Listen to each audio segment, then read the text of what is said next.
السلام علیکم، میں ڈاکٹر شہزاد اس دعا کے ساتھ کہ فٹ رہیں آپ۔ ہمارا آج کا ٹاپک سرک ٹیبلٹ پر ہے۔ تو آج کی ویڈیو میں آپ کو سرک ٹیبلٹ کا برانڈ، کمپوزیشن، سرک ٹیبلٹ کو کن کن تکالیف میں استعمال کیا جا سکتا ہے، استعمال کرنے کا صحیح طریقہ کیا ہے، اور سرک ٹیبلٹ کے سائیڈ ایفیکٹس کے متعلق بتاؤں گا۔ اس سے پہلے میری چھوٹی سی ریکویسٹ ہے کہ نئے آنے والے دوست چینل کو سبسکرائب کر لیں، ساتھ بیل نوٹیفیکیشن کو بھی آن کر لیں تاکہ میڈیسن سے متعلق انفارمیشن آپ تک سب سے پہلے پہنچتی رہیں۔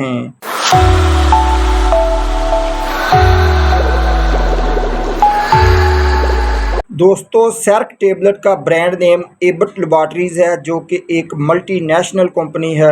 ایبٹ فارما زبردست رزلٹ کے ساتھ میڈیسن کو تیار کرتا ہے۔ سرک ٹیبلٹ کی کمپوزیشن کی بات کر لیں تو بیٹا ہسٹین ڈائی ہائیڈرو کلورائڈ اس کی کمپوزیشن ہے۔ سرک ٹیبلٹ 8 mg، 16 mg اور 24 mg کی پیکنگ میں بھی دستیاب ہوتی ہے۔ یہ ہر میڈیکل سٹور سے بآسانی مل جاتی ہے۔ اس کے ہر پیکٹ میں 30 گولیاں ہوتی ہیں۔ سرک ٹیبلٹ کے یوزز بینیفٹس کی بات کر لیں تو یہ ویٹیگو یعنی چکر آنے کی صورت میں استعمال کی جا سکتی ہے۔ اس کے علاوہ ٹینیٹس میں اس کا استعمال کیا جاتا ہے۔ ٹینیٹس ایک ایسی کیفیت ہوتی ہے جس میں ایک یا دونوں کانوں میں گھنٹی بجنے جیسی آوازیں آتی ہیں اور سماعت بہت متاثر ہوتی ہے۔ سماعت اچانک کم ہو جاتی ہے اور کبھی بہت زیادہ تیز ہو جاتی ہے۔ سماعت کے توازن کو برقرار رکھنے کے لیے سرک ٹیبلٹ کا استعمال کیا جاتا ہے۔ اس کے علاوہ سرک ٹیبلٹ کو مینیئر ڈیزیز میں استعمال کیا جاتا ہے۔ مینیئر ڈیزیز ایک ایسی بیماری ہے جو اندرونی کان کے چیمبروں میں سیال کی تعمیر کی وجہ سے ہوتی ہے۔ اس کی وجہ سے چکر آتے ہیں، متلی الٹی کا مسئلہ بن سکتا ہے، کانوں میں گھنٹی بجنے جیسی آوازیں آتی ہیں، سر درد اور توازن میں کمی اور پسینہ